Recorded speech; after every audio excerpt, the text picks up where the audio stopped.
The drink in my hand is a dark and stormy, a seemingly simple beverage, nothing more than a glass of ginger beer with some dark rum floating on top of it and a lime wedge for a garnish. But this particular drink is a legal minefield, and just now I made a fatal mistake that could get me sued into oblivion. You see, ever since 1991, the dark and stormy has been the trademarked property of Goslings rum, and since I just said that the dark and stormy is made with a float of dark rum instead of specifically a float of Goslings Black Seal rum, the drink that you see before me cannot be a dark and stormy, and if I say it is, I'm violating their trademark and opening myself up to a nasty lawsuit. To the legal department at Goslings, I lied in the cold open of this video. This one does in fact contain Goslings Black Seal rum. This drink, the official dark and stormy, is made with 4 to 5 ounces of ginger beer, and in Bermuda it was traditionally made with Barrett's until Goslings more recently came out with their own brand. I actually did a pretty expansive tasting of ginger beers a while back, worth a look if you want to know what to expect from each brand of ginger beer. And then 2 ounces of Goslings Black Seal rum floated on top with a lime wedge for a garnish. You're supposed to serve it with the float on top, but if you don't stir the two together with your finger, you're just going to be drinking straight rum with a ginger beer taster, which is fine if that's the kind of thing that you're into, but technically you're supposed to stir them up. I love this drink. I love a dark and stormy. Goslings has really deep, dark caramel notes. No esters or funkiness or anything like that, just deep caramel. A classic dark rum. When you pair that up with a ginger beer, the spice of the ginger beer and the lengthening of it in general makes the whole thing much approachable and palatable. It's delicious. It reads kind of like, I guess, a ginger snap cookie, molasses and ginger, you know? I never thought about that before. It's tasty stuff. Illicitly, I usually add some lime juice to it, but you're really not kind of supposed to. Oh, and incidentally, if you are a big cocktail nerd and you want to have great, big, gorgeous, crystal clear blocks of ice in your drinks like I use, the best, and I think maybe even only machine I have found to do it is the Claris. This is the Claris Mini. It will produce for you 2 gorgeous, crystal clear blocks of ice in about 12 hours with a single button press. Super duper simple to use. It is the smaller, quieter, and slightly less expensive version of the big Claris. That's $5.49. This is $2.99. And you can pick one up at craftclaris.com. Great gift to yourself or for someone else if you happen to know a different cocktail nerd this year. And thank you to Claris for being the sponsor of this episode. And now we need to define the difference between a copyright and a trademark, because people like to use the two interchangeably when they're actually quite different concepts. You cannot copyright a recipe. I cannot copyright the combination of ingredients that results in a given drink under any name.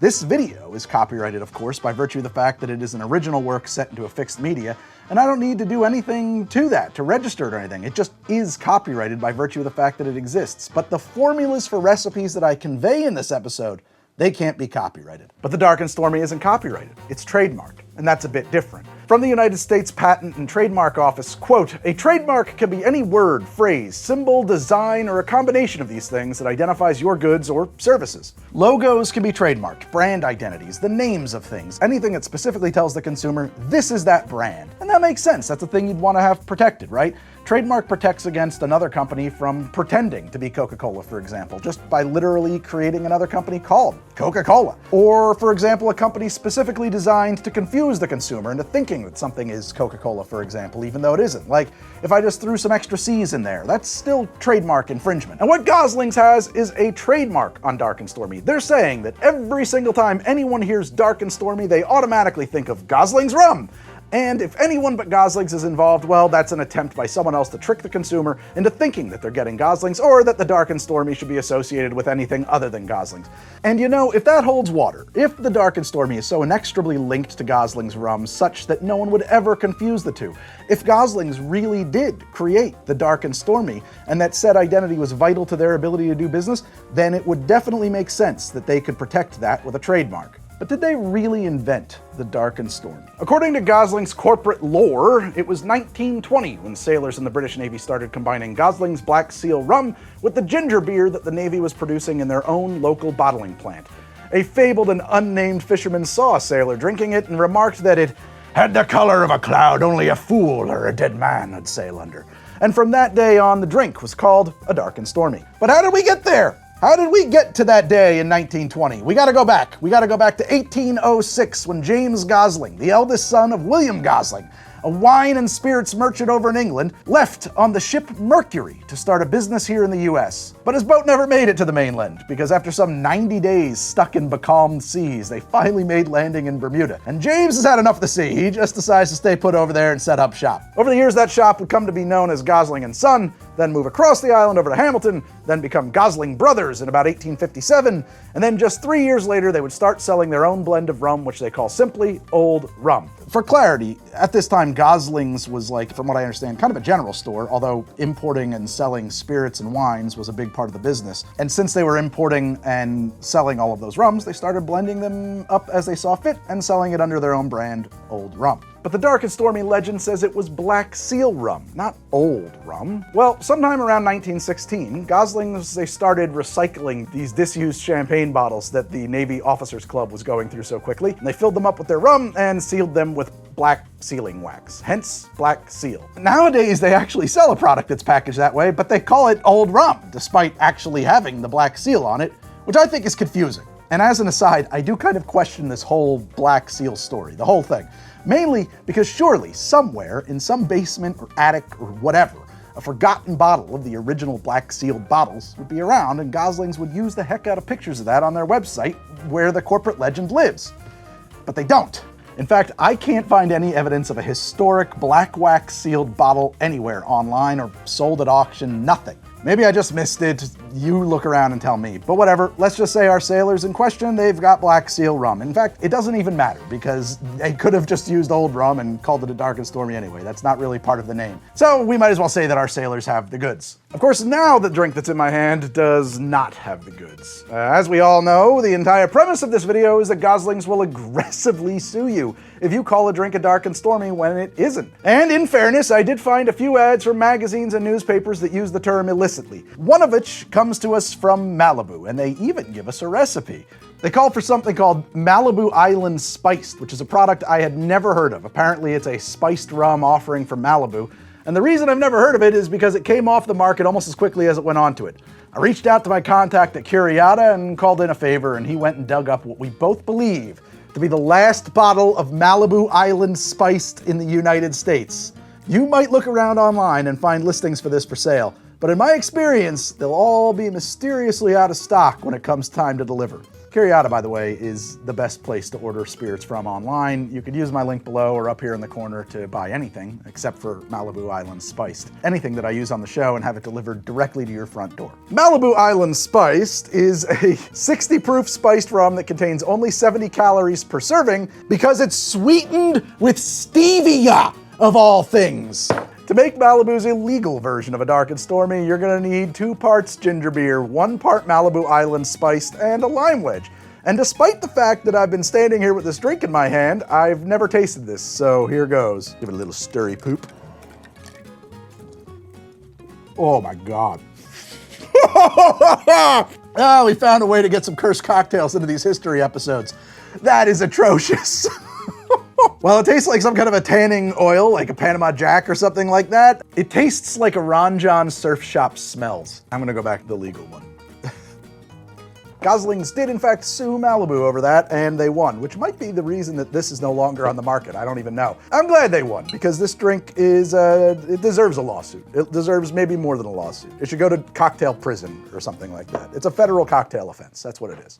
But let's get back to the origins of the genuine article. What about that ginger beer? Did the Navy really have their own ginger beer bottling factory in Bermuda? I scoured the internet and old newspaper archives looking for a Navy-owned ginger beer bottling factory in Bermuda, and I found nothing, and I had written the whole thing off as bullshit. But while running down all of the other loose threads of this story, I stumbled into a newspaper article from 1938 that contained a reprinting of an earlier account of the islands of Bermuda, particularly Ireland Island. Ireland Island contained, at that time, a number of shacks that the Navy wanted to destroy because they were like a social blight or something. I'm not really sure I can tease out the details on why they wanted those shacks gone. I was just trying to read between the lines. But it turns out that a couple of unnamed naval officers must have said, hold up a minute, and they took ownership of one of those shacks, where they in fact did start brewing and bottling ginger beer. So it wasn't some official Navy run operation, more of a side gig for some bored officers to play around with on their leave time.